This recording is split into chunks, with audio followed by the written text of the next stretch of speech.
up, everybody? Let's hear some noise, yeah? Yeah, I like that. I like the pipes on that. How's everyone doing? Let's welcome the brand new installment of Mr. and Mrs. Chernin. Huh? Let's give it up. Yeah? Beautiful couple. Now, I'm gonna have a little less traditional type of speech. I'm going to relegate myself over here to the projector. So if you can follow me, that'd be fantastic. Okay, all right. Excuse me, sir. Wonderful, wonderful suit. Thank you. All right. Okay, I'm going to turn this on right here. Here we go. I'm going to do a quick little test. Make sure that the speakers are working. Stand. You're on the ones and twos? Got it. Okay, cool. Let's make sure that everything... Oh, beautiful. Look at that. That's fantastic. Let's give it up for the couple. All right. Oh, that's fantastic. Watch that for a second. I'll be right back.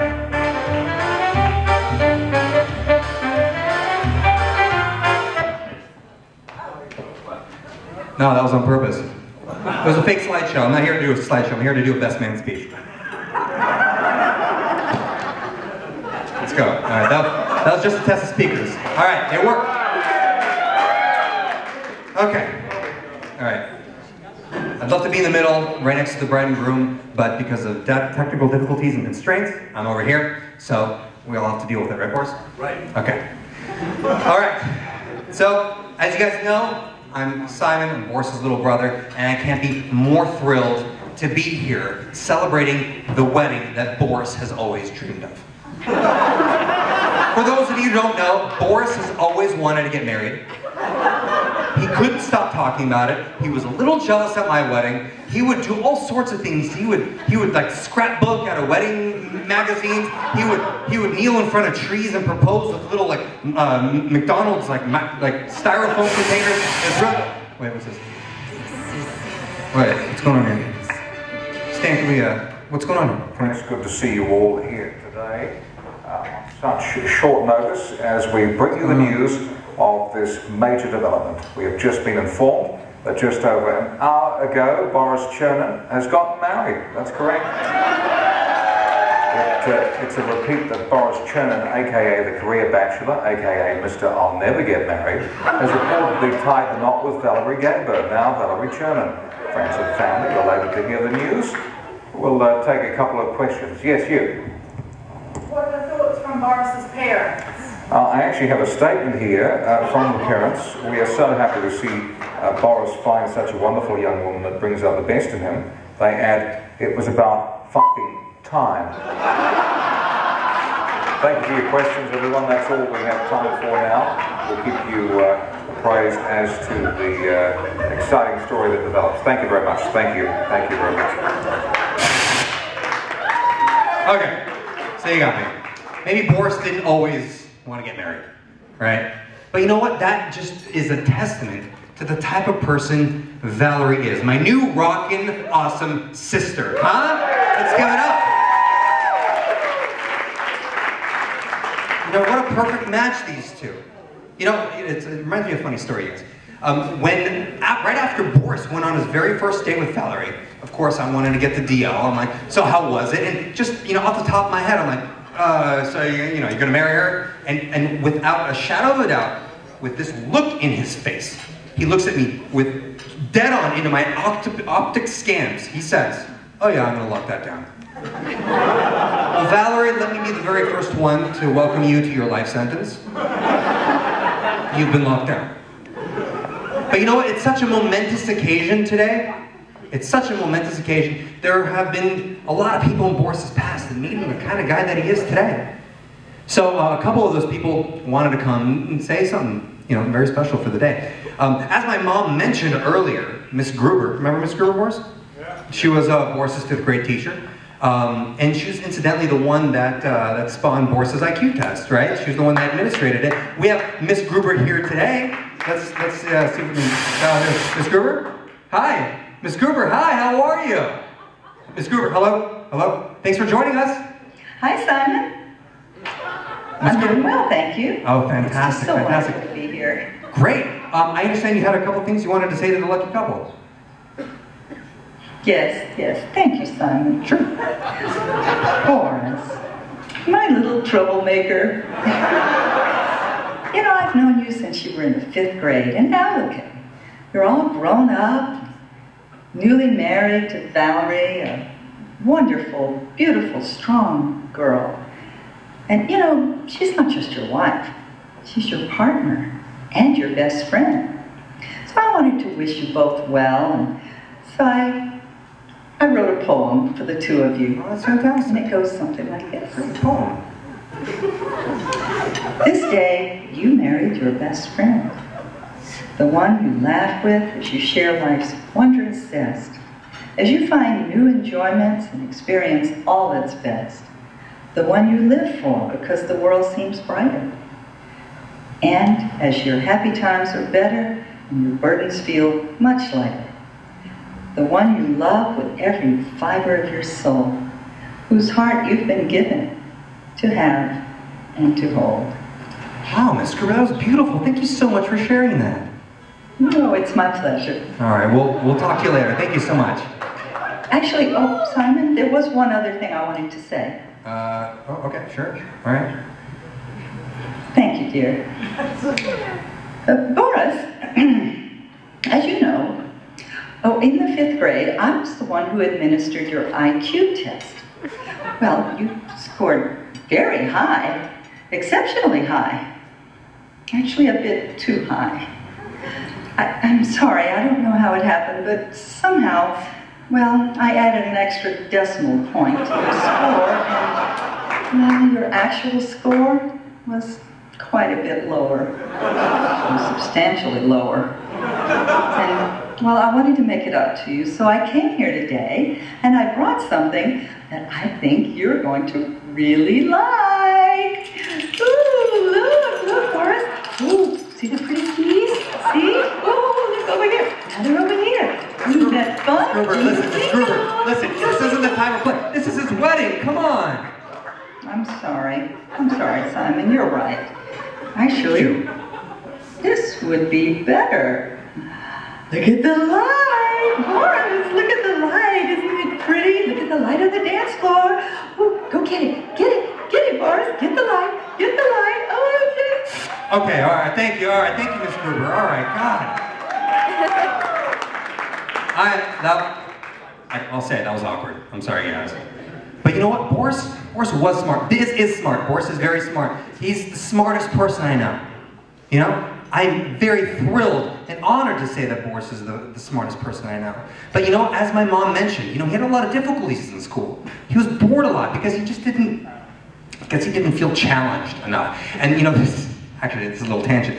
There was actually a really funny story that he was in school in 10th grade, and you know, he just wasn't into it, he was bored, and he reached into his pocket, pulled out a lighter.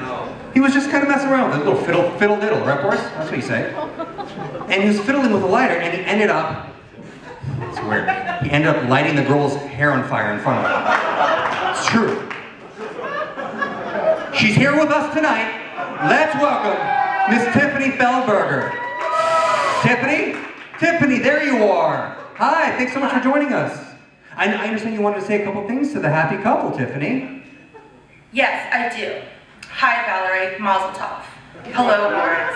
You remember me, right, Boris? Who would play with a lighter in class? Oh, wait, you would, and you did. You think nothing would happen so close to my hair? Do you understand how embarrassing it's been having a bald spot in high school? I had to wear a wig for 2 years. 2 years! Do you know how much wigs itch, Boris? Did you also know that a bald spot isn't much of a turn-on for guys? Turns out it freaks them the hell out. Oh, and I can't even go near candles anymore. Thanks for that. My birthday is a total shit. Why would anyone in their right mind play with fire in class? Tiffany. You're supposed to learn. Tiffany, simmer down, all right? Okay, listen, I understand it was traumatic for you in the 10th grade, all right? Back then, Boris had a knack for that kind of stuff, all right? I get it. You think? Yeah, I know, but you know what? He's different now. He's different now with Tiffany. He's happier, optimistic, and he dresses great. Well, I am glad he found himself that kind of woman. Indeed she is. So you have something to say to the happy couple? Yes, I did. One thing I did learn in my many years in therapy from this is that he's intelligent and very pretty. And don't think I'm not jealous of her copious amounts of hair or anything. I swear. Thanks a lot, Tiffany. Take care of yourself. What? Nothing. All right, all right. All right. You know, that was nice. A little hairy in the middle, but that was nice. You know what I mean?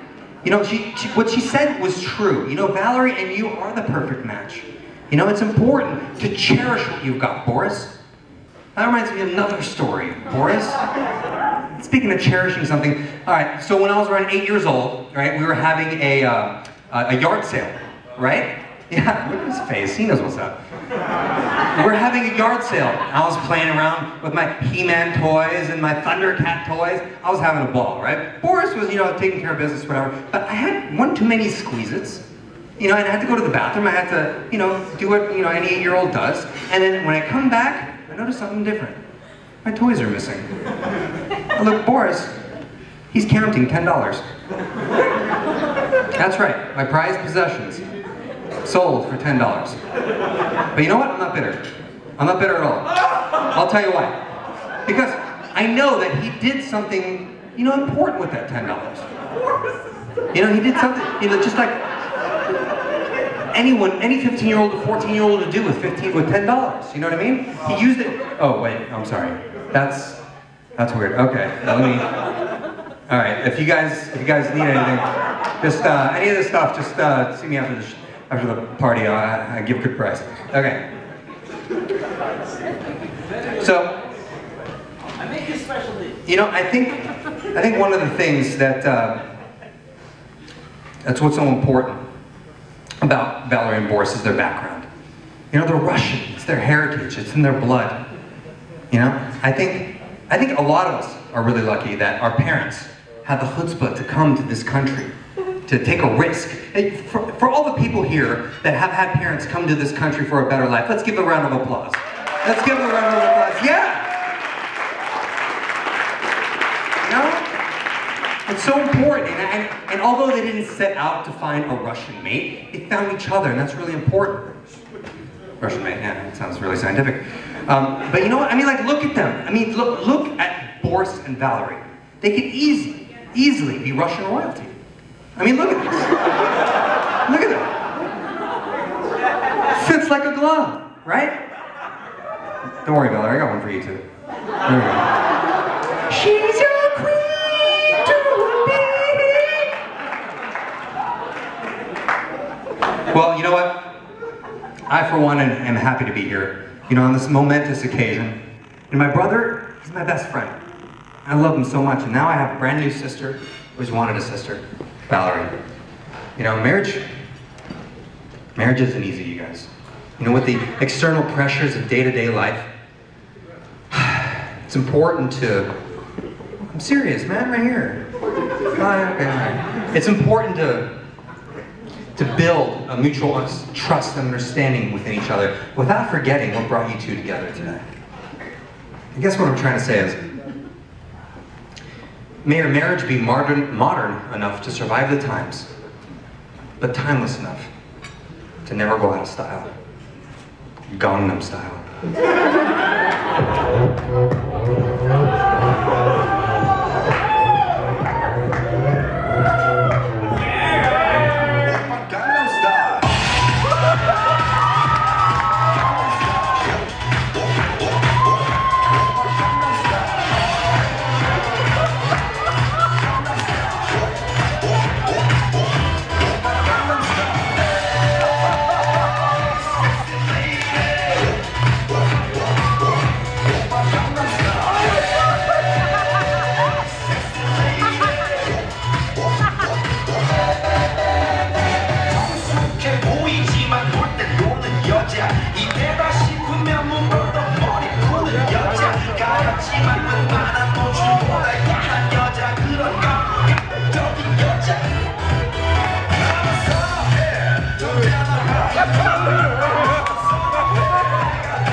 Oppa Gangnam Style.